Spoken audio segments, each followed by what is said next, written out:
everybody. Hello, hello, and welcome. Lesli Bitel here. And I've got a great topic lined up for you today and really an awesome guest. Oh my gosh, Angela Manderfeld. So happy to have you here today with me. Welcome. Thanks. Good to be here. Yeah. So, okay, guys, let me just kind of give you a quick overview of what we're going to be talking about today. I think you are going to really get a lot of value from spending some time with Angela and I here today, because we're going to be talking about why RDs don't need to be scared of clients that are on insulin and really how to most effectively work with those types of clients. And specifically, we'll be talking about insulin pumps and a really cool topic around continuous glucose monitoring made simple.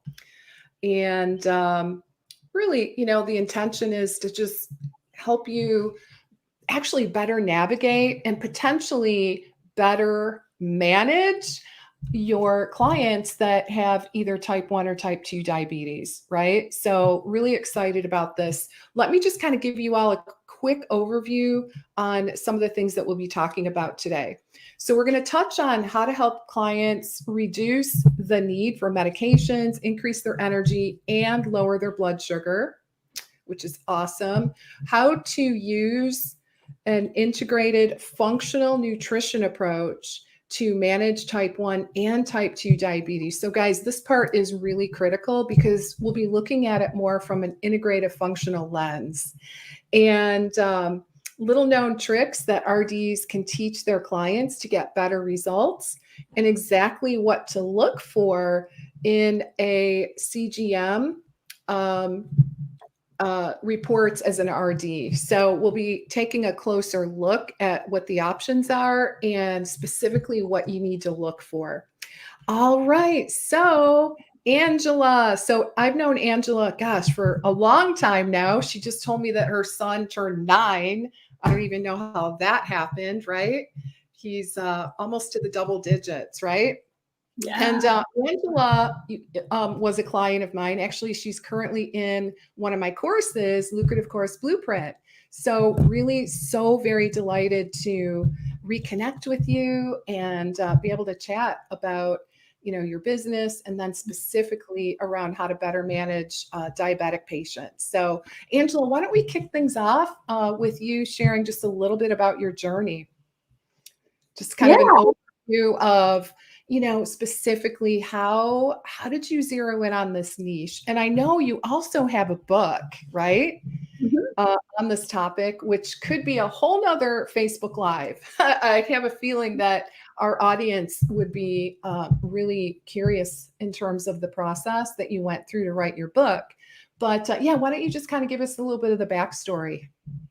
Yeah. So the backstory is I started working at a diabetes and nutrition center probably 20 plus years ago. And through that journey, I ended up working for a pretty well-known insulin pump company. So I did sales. I was the diabetes clinical manager for that pump company for a long time. So training doctors as well as patients on pumps and continuous glucose monitors, and then made my way back up to Alaska, where I currently live, and was working with the Alaska Native Tribal Health Consortium here in town. I loved my job. I got to travel all over Alaska, and it was amazing. But that little guy popped in the picture, and it was really challenging to be traveling so much and taking care of my little guy. So I decided I needed to do private practice, and I needed to do something where I could be home. And so now I have a virtual private practice. And I think what got me into diabetes to begin with was my family. I remember in college, my grandpa would have me come over and help make Excel spreadsheets for his blood sugars that he could take to his doctor. And, he was on insulin, and I've got a lot of family members on insulin. So I think that was kind of what drew me to that, is I wanted to help them. And, I'd say my biggest success story is my mom. And I talk about her all the time because she's actually reversed her diabetes, and she's worked really hard at that. And so that's been exciting. But I love all types of diabetes. I love type 1. I love type 2. And if people are on insulin and they can come off or reverse, absolutely love to help them with that. And if they can't come off of insulin, I really like to help them fine tune things so that they're not dealing with big peaks and valleys as far as blood sugar goes, and help them optimize. Oh my gosh, what a great story.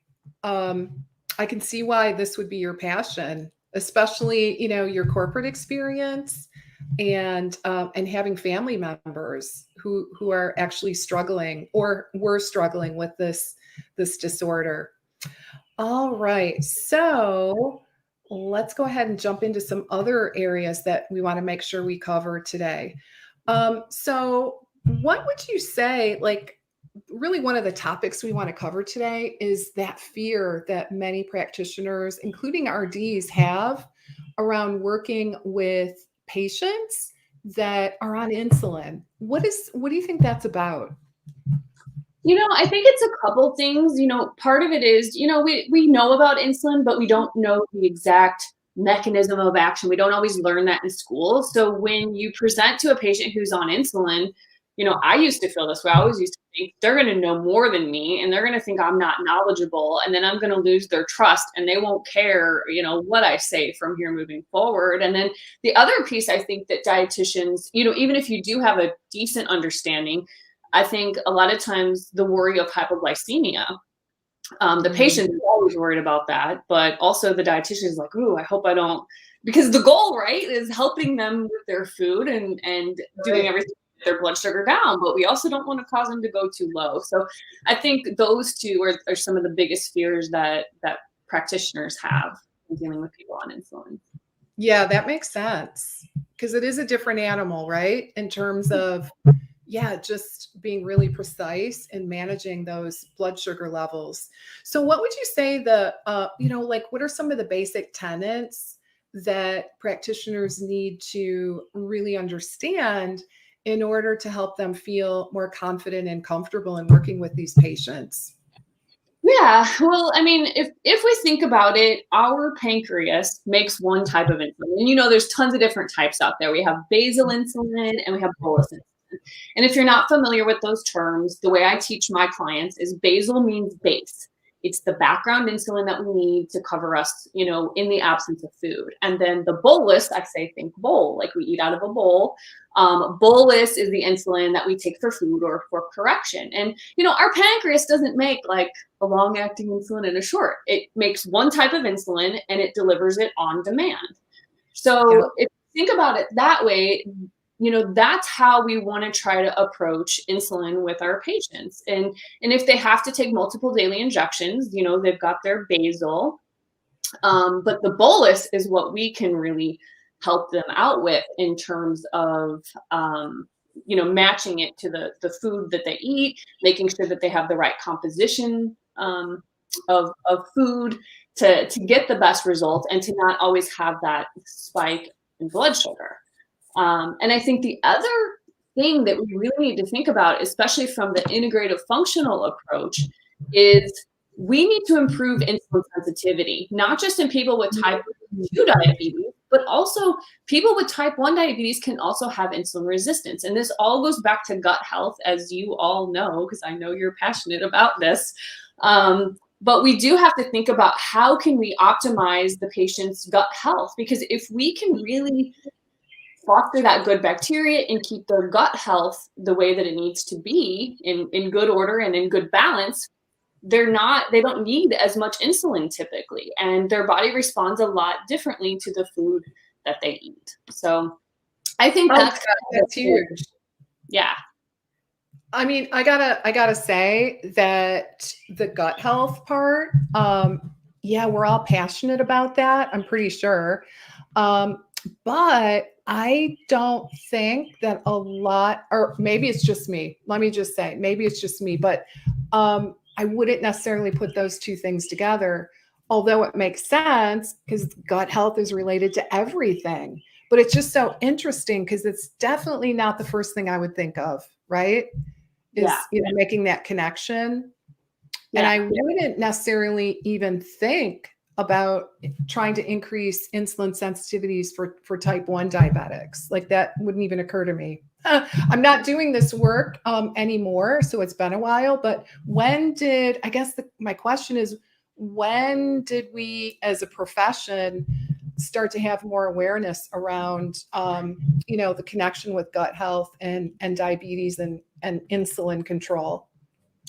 I mean, I think it's been there for a while. It's always been out there, but I think probably in the last maybe 10 or so years, as like integrative functional nutrition is starting to, kind of rise up and people are starting to take notice. Because I know years ago when I would teach a diabetes class, never were we talking about gut bacteria. We were talking about the microbiome. There was none of that even mentioned. It was a carb is a carb is a carb. You get to eat this carbs at a meal. Take the no a carb is not a carb. It's not a carb. Quality is so important in managing blood sugar.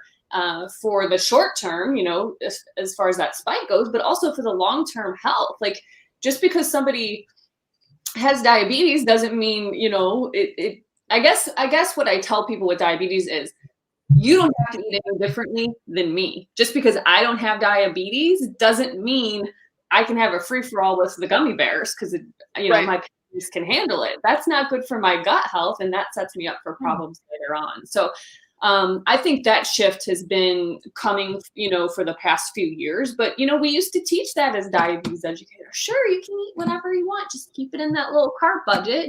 Right. Oh, no. Yeah, it's so different now. So would you say that that's kind of the core connection with as we look at diabetes management from an integrative functional perspective? Are there any other things that we need to be looking for, again, from that functional perspective, like inflammation, right? Just as another example. So what do you have to say about that? Yeah, absolutely. And I'll use different supplements and herbs with some of the patients, just depending on what their issue is. Like berberine, we know that that's a good antimicrobial. So if they do have some overgrowth of bad bacteria, it helps with that. But we also know that it works very similar to metformin as well. And so we get kind of a double benefit from using something like berberine. And that's probably one of the most common ones that are used. But, alpha lipoic acid, black cumin seed oil. I mean, there's so many different things out there. There's so many different herbs that can be used. But depending on the patient, because, we're not just looking with our blinders at the patient's diabetes. A lot of times people with diabetes have other stuff. They have thyroid stuff going on, or maybe they have another autoimmune disease, or, cholesterol, obviously, blood pressure. So, kind of thinking outside the box, thinking what we have to help support these patients. And it's not just like, I don't like just putting people on medicine, just like I don't want people just taking the supplement. We've got to really do the lifestyle approach as well. So I think the important thing to remember here too, and I'm just going to throw this in here because I think it's super important, exercise. Exercise, I teach people, cardio is like short or rapid acting insulin. Weight training is like long acting insulin. So when you do weights, it actually helps impact your blood sugar over the next several days. Cardio, you want to get your blood sugar down now, you do that. Cardio also after eating helps with digestion and absorption of the food. So I think when people start understanding, okay, wow, like I can use some of these lifestyle things as medicine, it clicks for them, especially I know we're going to talk about this later, but especially when they have a continuous glucose monitor and they can see the effects. They can see, walk and my blood sugar dropped 30 points. That's pretty cool. Amazing. Okay, so I just want to mention, hey there, Karen, so good to have you. So this is my other amazing diabetes educator, shall we say, right? Like a really awesome practice where Karen is integrating on a regular basis the glucose monitoring, the continuous glucose monitoring tools. So anyway, so happy to have you here, Karen. Yeah, and so Karen says almost all of her new type 2 diabetes patients have dysbiosis and inflammation in their gut from probably, yeah, many years of eating processed food, right? So definitely a big connection there. And Karen also says she loves comparing, I love comparing exercise with insulin, combining maybe, right? Yeah. So super cool. And it's really quite fascinating what you shared, Angela, about the, more the strength-based training versus aerobic Right. exercise. And I think Fascinating. that's the key, because as we age, especially a lot of the patients, 40s, 50s, 60s, as testosterone decreases, as estrogen decreases, insulin resistance increases, even in people that don't have diabetes. So that exercise piece, like, that really is an important piece, especially the resistance training. Yeah. Yeah. It's great. It's such, because, you just think, okay, well, just walk every day, right? Which is awesome if you're doing that. But based on what I'm hearing, it's better to mix it up, right? It's even better if you get a combination of different types of exercise to, to the extent possible, modify the type of insulin that's actually released, long acting versus short acting, right? Absolutely. So cool. Oh my gosh. So cool. That's a really great tip. So let's talk a little bit about the world of insulin pumps, shall we? So what would you say? Like, so how long ago was it since you've worked in that area, selling and training other practitioners on insulin pumps? How long has that been? It was probably 13 years ago that I worked, for corporate America. And then I've just been training as a consultant, patients on pumps since then. Yeah. And Still doing it? You're still training patients, right?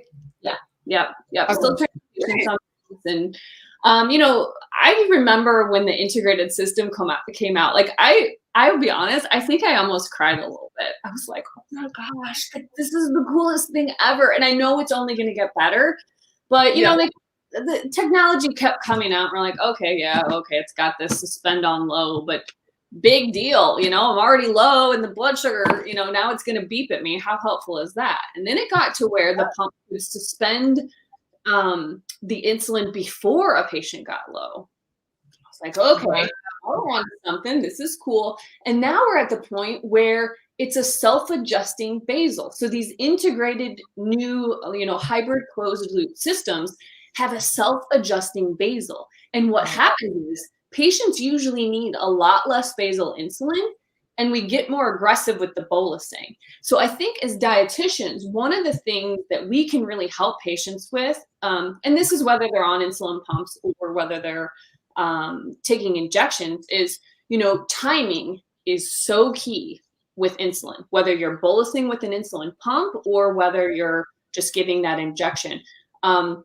Most people think, they're taught, oh, I have to give my shot and then eat right away or my sugar's going to go too low. Well, it can take that insulin, 10 to 15 minutes to even get going. They have some newer, faster acting insulins now, but still, they need, like, the more head start you can give insulin, the better. Because if insulin's out there running ahead, it's ready for the sugar, that's great.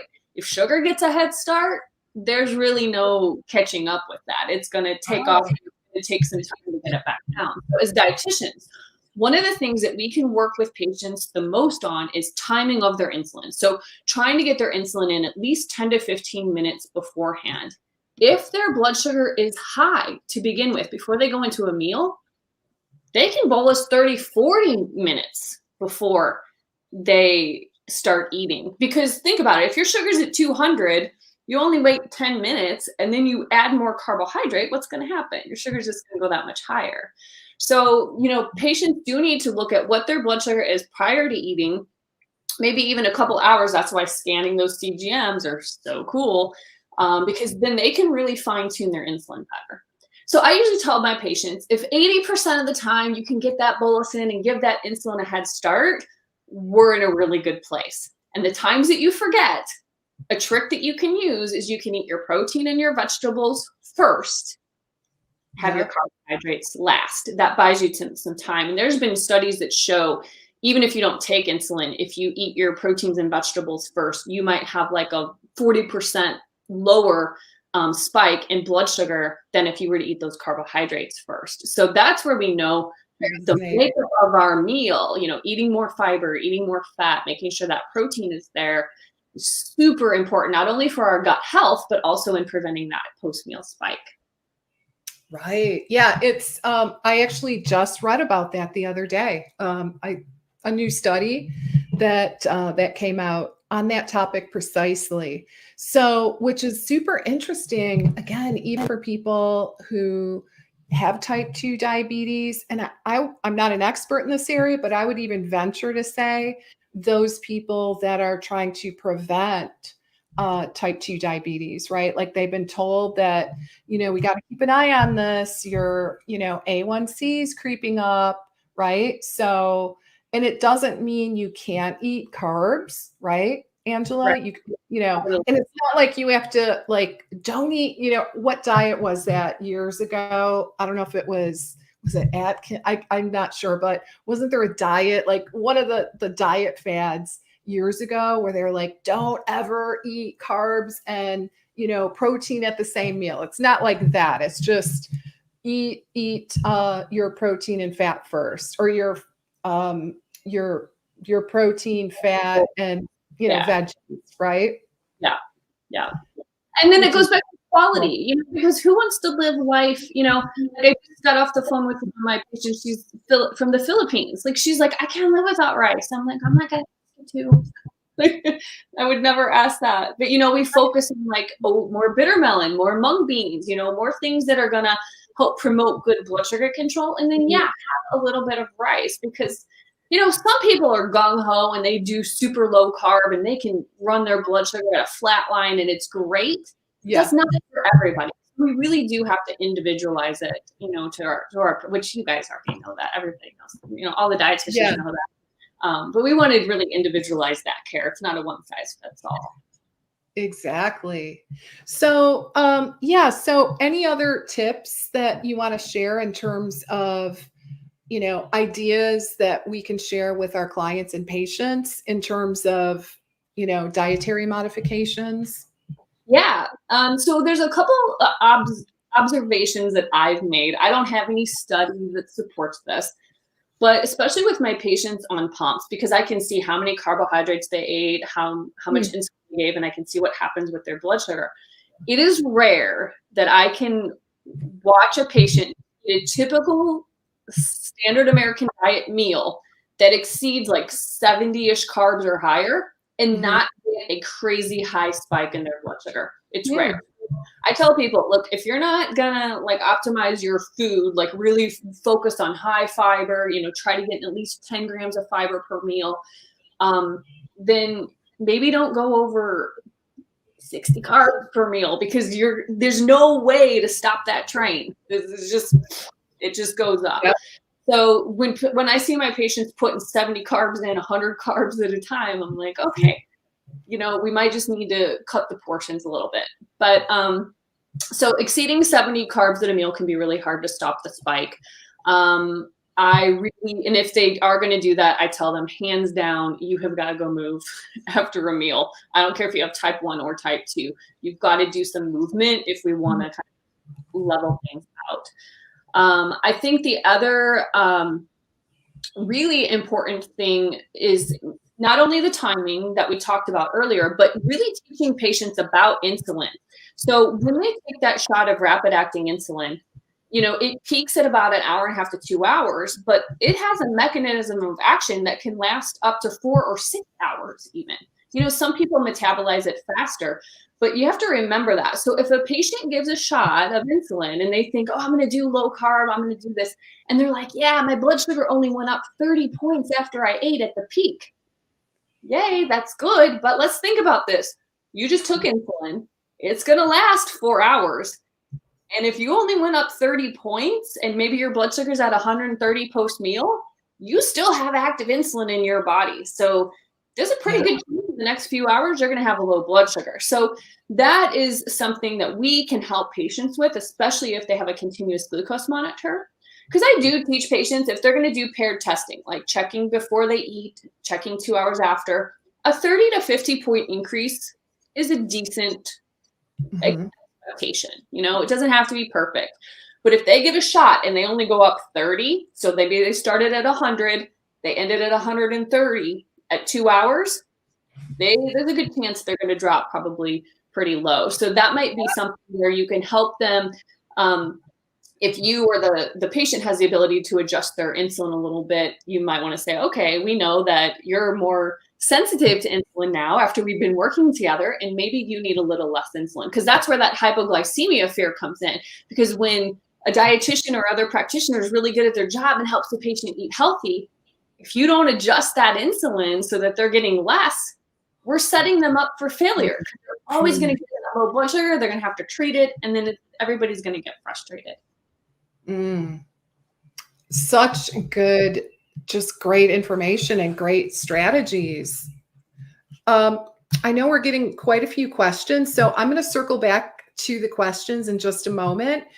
What I'd like to do is talk a little bit about the continuous glucose monitoring and just, try to get a sense of what your thoughts are with that, and then go a little deeper in terms of how to find the best fit, and really anything else that you can share about that topic. I know for sure that this is a super, super hot topic. Oh, I think you're on mute, Leslie. I'm not sure what happened there. Okay, I'm back. Yeah, it's a really hot topic. And so, yeah, anything that you can share around that, how to use it, where to get it, what to look for, and even how to go about, getting it easily for the patient. Because what I understand, and actually I've gone through this process, I don't have diabetes, but I was curious. And so I haven't actually used it yet, but I do have one of the monitors. So, my doctor was fine with it. But what I've heard is sometimes doctors aren't okay with it. Like they just don't want to be bothered. So I know that's a handful or a mouthful, right? A lot of different things to cover. But what are your thoughts? So CGMs, hands down, anyone with pre-diabetes or diabetes should experience it. I'm not saying pre-diabetes needs to use it every day of their life, but they at least need to do a trial with it. A lot of doctors' offices are able to give out like a Dexcom trial or a Libre trial, because a lot of these continuous glucose monitors now, you just need the sensor to pop on the arm and you can put the app on your phone and scan it, or the transmitter talks to the phone. So as far as technology, it actually is very simple. I have no vested interest in any of these companies, but I will hands down say the Libre is so freaking easy. It's like a little, you stamp it on your arm, you put the app on your phone, you scan it. It's super simple. But Dexcom has a good one. Medtronic has a Guardian Connect, that sensor that's good. But I would say like if somebody's just going to do a trial, the Libre is absolutely the easiest one to use. Okay. It's pretty easy. You ask your doctor. Like if you might want to question your doctor if they're not giving you what you, especially if you're trying to do something good for your health, like what would be their reasoning for not prescribing that for you, or at least giving you a sample. But yeah, you could just ask. And a lot of times, if you have pre-diabetes, it might not pay for it. And even with type 2, it might not pay for it. So the Libre is the cheapest. I think, the price changes a little bit, but you could probably get a sensor for 2 weeks for maybe $50, $60. Kind of depends on where you live, but it's not that expensive to pay out of pocket, especially if you don't buy the reader. Just use your phone app. You don't need a reader. Okay. Yeah, because that will save you anywhere from $60. It was at least 200. So I must have gotten the reader too. Yeah. So, and it depends on how many sensors you get. So I would say just have somebody start with 1 or 2, because a sensor will last about 2 weeks. Yeah, so that's the place to start. And then If you get the opportunity to review it with the patient, I always do screen share, because we're on Zoom, and I show them, I look at their 2-week averages first, and I say, oh, look how you're improving each week. And then we dive in and look at the main picture. And there's something called TIR, time in range. Oh. My patients at the very beginning, our first goal is to get you to 70 to 80% of the time in range.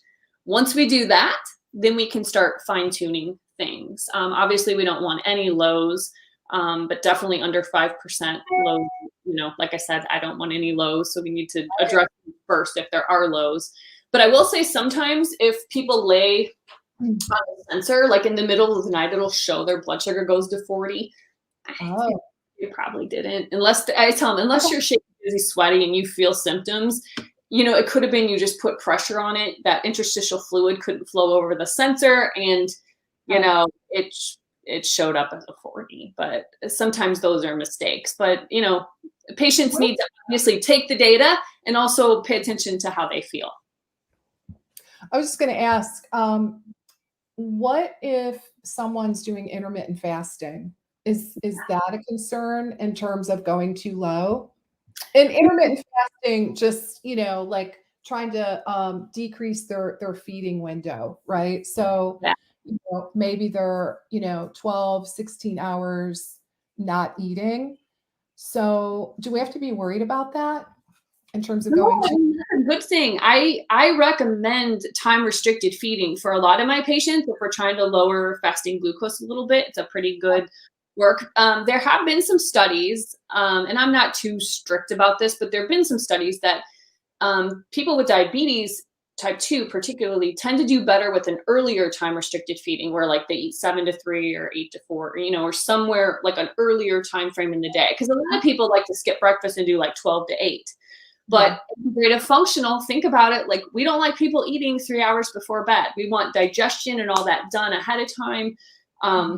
We don't want to be disrupting the migrating motor complex before people go to bed. Like we want things to be good. Like we don't want to be messing stuff up. And so that overnight fast, we help increase better sleep. Not eating right before bed helps immune function. That way the gut's focusing on healing and not digesting and processing all the food. So I usually say pick a time restricted feeding that you want to do, but please try to not eat within 3 hours of going to bed. And that's not about, calories and, weight loss. Like I'm not as concerned about that as I am about like gut health, and let's get your body back in shape so that it can naturally migrate back to a weight that it wants to be, or that we can support so you don't have belly fat.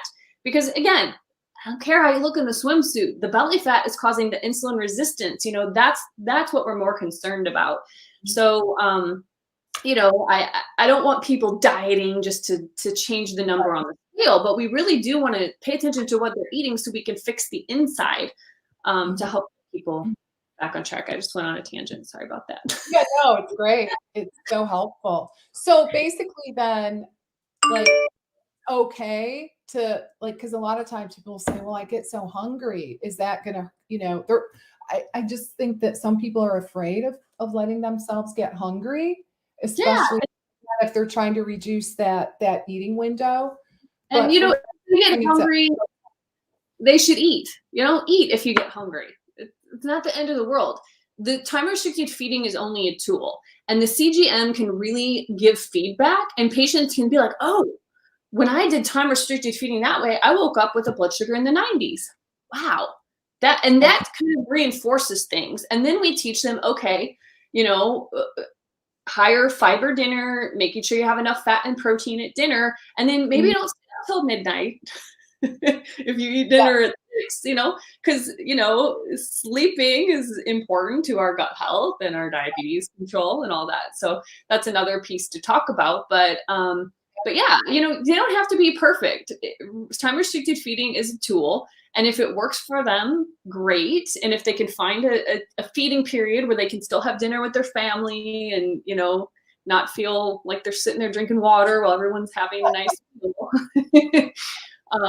But yeah, it's not the end all be all, but it's really helpful if people have the desire to do it. And a lot of times if they see it on the CGM results, that makes a difference. Yeah, I can see how that would potentially eliminate some of those fears that people might have about going too low, right? Yeah. Kind of, associating, your stomach growling and few hunger pang with, oh my God, I have to eat. It's like an emergency, right? Because Right. it sounds like you get that immediate feedback from your monitor. And probably everyone's different, but it sounds like it's not actually a crisis, right? Like, oh my God, I gotta go eat. Right. Right? So Exactly. that makes a lot of sense. So yeah, so what else can you share about these glucose monitors? I guess specifically, what about the reports? Tell us a little bit about the The reports. thing that I look at the most is the summary page, and I review that with my clients, and that's where I look at the time and range. It also gives like an estimated A1C there after the patient's been on it a couple weeks, so that's kind of motivating for people to see. But I usually like to do the daily log. So my patients are able to keep some photo food logs. So usually I'll pull those up and we'll say, okay, what did you eat this day? I should note that in the Libre, some of them you can actually keep track of like what I ate. They can make little notes and it'll show up underneath the graph so that people can see the cause and effect, because that is the most important. This is the best educational tool we have ever had in the history of diabetes education. Like it is amazing. And I can't tell you how quickly people respond to it and start making changes because they see those numbers and they're like, whoa, once it's in their face, they want to make the changes. And then once they see that, oh, when I eat that, my sugar go up to 250. I'm never eating that again. Yeah. And then we talk about, well, if that's a favorite food, how could you eat that? Like still have a little bit and not have your blood sugar go as high? Like what tools could we use to make sure that you can still enjoy your favorite foods occasionally, but not have it go up to 250? And I think people appreciate that. And it really helps with the long-term sustainability of making these changes and managing their diabetes. But nothing is more powerful than a CGM when it comes to diabetes. Yeah. Oh my gosh. What a great tool. Yeah. Didn't have that back when I went to school. No, Right? no. Like, yeah, it was just, oh my God. Remember the diet patterns? Like that's pretty much all we had. Yep. Here's The here's changes, the ADA diet. yeah. Oh my God. Yeah. Everyone was on an 1800 ADA diet back in the day, right? Like Mhm. that was it. That's all we had, people. Thank Yeah. God things have changed for the better. Okay, let's take a look at some of these comments. So, okay, so someone asked, and I'm sorry I can't see your name because, yeah, Facebook has some funky rules. Are there any resources for analyzing and evaluating the data that can be shared? So, do you have any resources on that component? Kind of, taking the data that you're getting Yeah. and and Company has something for usually for healthcare professionals. I've got this one sitting on my desk, but this one, it's put out. This one is put out by Medtronic, and they have like a guide for how to read it. I'm sure Freestyle Libre, if you go on their website under the healthcare professionals, they have a guide on step by step what to look for. In there. But yeah, I mean, you're always looking for time and range. You're eliminating hypoglycemia first. And then, the time and range data setting is 70 to 180. You can adjust that a little bit, but industry standards, if we want to call it that, usually says 70 to 180. We want 80% of the patient's time to be in that range. And if it is, that correlates to overall better blood sugar, lower risk of complications, etc. But yeah, check out, whatever your patient has, whatever monitor they're using. There's usually a healthcare professionals resource on their website. awesome. That's great. All right. Hey, Kathy. Kathy says motion is underappreciated, not just going for a walk or to gym, housework, simple yard work, etc. So I have type 2 diabetes for 5 years, start Freestyle Libre. So she's got 2. Is there like a couple different versions of this tool? Yeah, so the Libre 2 actually has alerts and alarms. That's the main difference. Oh, okay. So like Dexcom, Medtronic, those have already, like you can say, I want it to alert me if my sugar hits 180 or if it hits this. So now the Libre 2 can do that as well. It can send alerts and alarms. Okay. So if you're using the one where you have to scan, Mhm. like what kind of scanning schedule? Would you scan Every before, 8 hours. middle?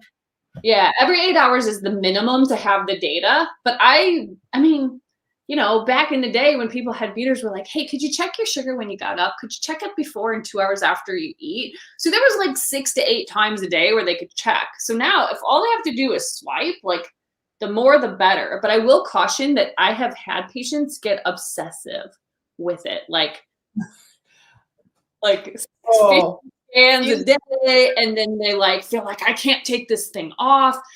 And when that starts to happen, I'm like, no, you have to trust yourself. You're doing the things, you're being consistent with the things.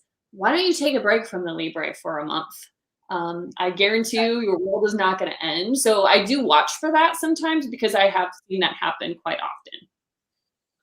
so interesting. Yeah, I can imagine how that would happen. Like they don't trust themselves, right? They're looking for No, that. and fear, like it sometimes it facilitates fear. Like I don't want my sugar to go too high, and then I Yeah, realized okay, we got to back off because this is causing like a whole nother problem, probably increase.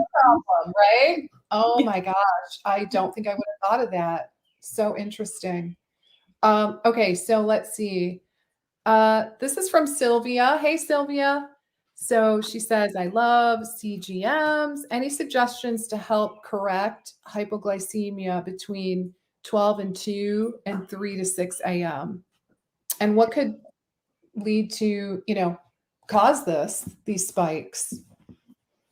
Okay, so I thought she was talking about low blood sugar. Oh, So, oh yeah, so, yeah. so you know, there's so many things. Like part of that could be, you know, if they're on insulin, which I'll assume they're on insulin, are they snacking before bed and taking a shot? Sometimes people need a higher carb ratio before bed. So higher carb ratio means they actually get less insulin for a snack. So, you know, if they're having a snack at 10 and they're getting a low around 12 or 2, you know, I would look at that first and maybe recommend, hey, what if we tried time restricted feeding, you know, go to 12 to 13 hours without eating.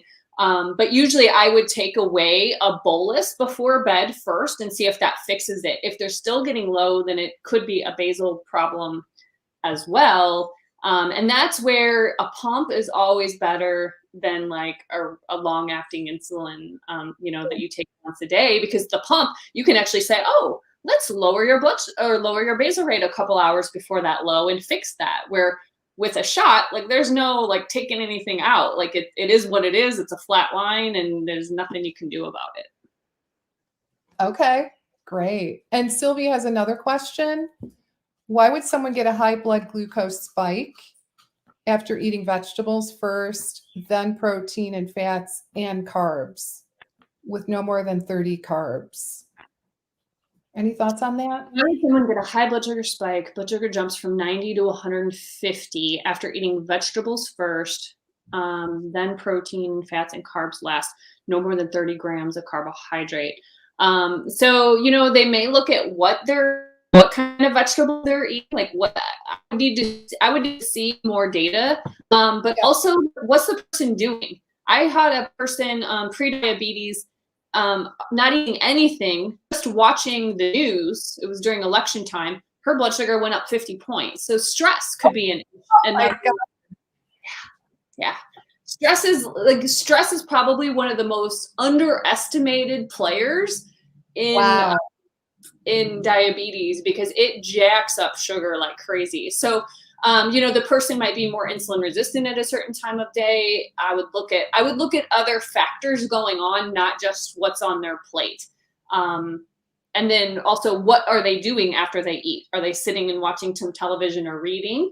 Or are they, like Kathy was saying, are they moving around their house, doing some yard work, doing some chores? You know, Yeah. like those would be the things I would look at. And what about caffeine?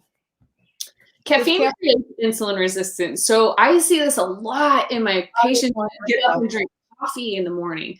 So they'll Wow. wake, they drink coffee, and their sugar, like it'll just starts, and you'll see this on the CGM. So some of my type 1 patients, if they start their day with coffee and nothing else, I actually have them give insulin for it. I'll say put in 10 carbs or 20 carbs, depending on their current situation, and they'll give a bolus for their coffee, even if they don't put sugar in it. Even what about even if it's black, like not even Sugar. any kind of milk? Milk, no sugar, nothing. Black coffee, I've had it spike, and I've even had people take vitamins, like some chewy, like one of my patient had gastric bypass and she had to take a whole bunch of vitamins in the morning, and they made her sugar go up, so she had to get bolus for those too. Jeez. Okay. Yeah. Someone just brought that to my attention recently about caffeine. I never would have thought of that. Yep. Okay, so I've seen someone with slightly elevated blood sugar in the morning, but tightly controlled throughout the day. Why do you think their fasting is elevated? Yeah, so that's usually a hormone thing. You know, our body starts waking our up between 4 and 8 a.m. It starts releasing the hormones to wake it up. And those wake up hormones always push insulin away. They're like, we ain't got time for you. We got our job. And so insulin is more, your resistance is higher there first thing in the morning because all of those other hormones are active. So what ends up happening is they call it dawn phenomenon. We notice that the blood sugar starts to creep up. Sometimes cortisol, you know, that's the main one, but that can, depending on if people are highly stressed, sometimes they also wake up with a higher morning blood sugar. And then even after, throughout the day, even after eating. And then sometimes if they eat before bed, sometimes blood sugar is a little bit. But 70, in my world, 90 to 105 in the morning is like, wow, great, you're doing awesome. Yeah, you wake up at 300. So like 90 to 105 looks pretty good to me. So yeah. So yeah, I know Karen's favorite is the Libre by Yes. far, right? Yeah. Oh yeah. What do you say about that? It's real, right? Yeah. So, you know, if someone has type 2 diabetes and they're maybe newly diagnosed and they had a really high A1C, like over 9%, what I like to work with them on is say, look, insulin might be a temporary thing for you. So I say, we need to get your sugar down. You know, if you're in the 300s, you're glucose toxic, we need to get your sugar down. So we may use insulin for a little while. And yeah, insulin is a fat storing hormone. And I explain that to them. So I say, you know, if we can get you more sensitive to your insulin, you know, through food changes, through exercise, and we're able to reduce the amount of insulin that you need, you know, weight gain won't be as big of a deal. But there's a couple things. When blood sugar starts to get more regulated, when it starts to come down, people gain weight because, you know, before, if their sugar's crazy high, they're peeing out all that sugar. And so, yeah, it's a great weight loss plan, but not great for the cells, not great for the body. So, so I would usually have, I'm not saying I start them on Ozempic. I don't have that ability, but like a GLP-1 receptor agonist, I would have them try that because that can work as good or better than insulin. And it works in a bunch of different areas. It helps decrease appetite, helps the body make and use insulin correctly. So, you know, that's only a once a week shot. So usually there's a way if their sugar is high, where there's a will, there's a way. We can usually get them off insulin, at least for a little while, unless they have type 1, of course. Okay. So are you good with a couple more questions, Angela? Yeah. Okay, awesome. Okay, so this is from Kathy. Let's see. So she has a question about insurance and cost price varies for sensors. A public service announcement that it varies and where you get your Libre can make a difference. So maybe shop around, but she says from her local pharmacy, she can get 2 sensors for $75.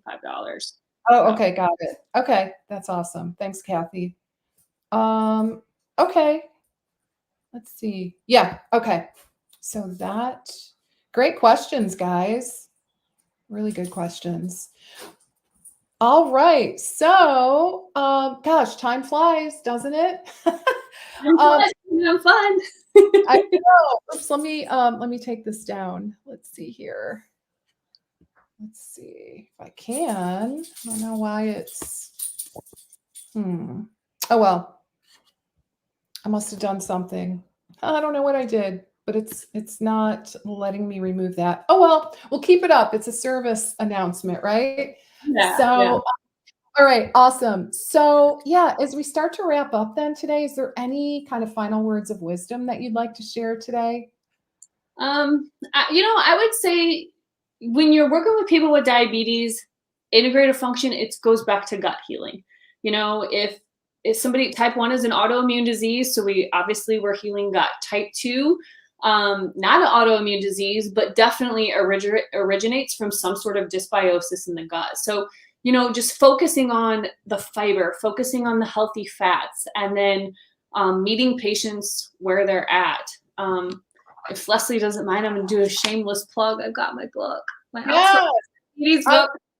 I hope you do. Absolutely. But I do cover a lot about medications in here. I cover a lot about supplements, but it was written for people who have diabetes. It's available on Amazon. Yeah, tell us the name of it. Yeah, it's Outsmart Your Diabetes, a step-by-step guide to reversing type 2 diabetes. Okay. Yeah, highly recommend. Awesome. All right, guys, did you get that name? Outsmart Your Diabetes. And awesome, it's available on Amazon. That makes it easy, right? Yep. Great. And Kindle. And awesome. All right. Yeah, and I did want to comment to Kathy that all of the Facebook Lives that I do stay on my page. Okay, so Lesli Bitel International is the Facebook page name. You can also catch it on YouTube, okay, because we are live streaming on YouTube and actually also on LinkedIn. So technology, right? I can stream in a whole bunch of places at once. So yeah, so feel free to grab the replay. And yeah, so all right. Well, this was so fantastic, Angela. We got lots of awesome comments here. Really very much appreciate all of your insight and your wisdom in this area. And I think everyone just got a ton of value. So really, really appreciate that. So great seeing you again. Been way too long. So yeah, just so happy to reconnect and have a chance to talk about this topic. So, all right. So I guess the other thing we probably should share is, yeah, that's right. That's right, Kathy. So, yep. But Lesli Bitel, yep, that's exactly right. YouTube, LinkedIn, Lesli Bitel International. And also, I am streaming in my private Facebook group. So I have one group in particular that might be a good fit. And that is, it's got a long name, Integrative Functional Dietitian Nutritionist. How's that for a name, right? So yeah, you could also grab all the replays there as well. All right, guys. So awesome. So good to see you, Angela. Really, again, really very much appreciate your time. Thanks for joining us. And guys, any other questions that come up, feel free to post in the comments and I'll circle back around, check out the questions. I'll answer what I can. And not a bad idea to tag Angela as well, seeing that she's really the expert in this particular area. And Angela, your website is outsmartyourdiabetes.com, right? Yep. All right. Outsmartyourdiabetes.com. And can we purchase your book on your site as well? Yeah, there's a link to the Amazon on my website, my book. Okay. Great. That's super convenient. And Kathy, how to join the group? What I would do is just look it up. Again, it's Integrative Functional Dietitian Nutritionist. And just if you go in the search for groups, that should pop up. And I'll tell you what, if you have Yeah, and that's exactly right. Outsmartdiabetes.com. So if you have any trouble finding the Facebook group, just drop me a line and I'll get you taken care of. Lesli at lesliebitel.com. All right, guys. All right. Have a great rest of your day, a wonderful week and weekend, and I'll look forward to seeing you all next week. Okay. Bye for now. And thanks again, Angela. Hi, thank you.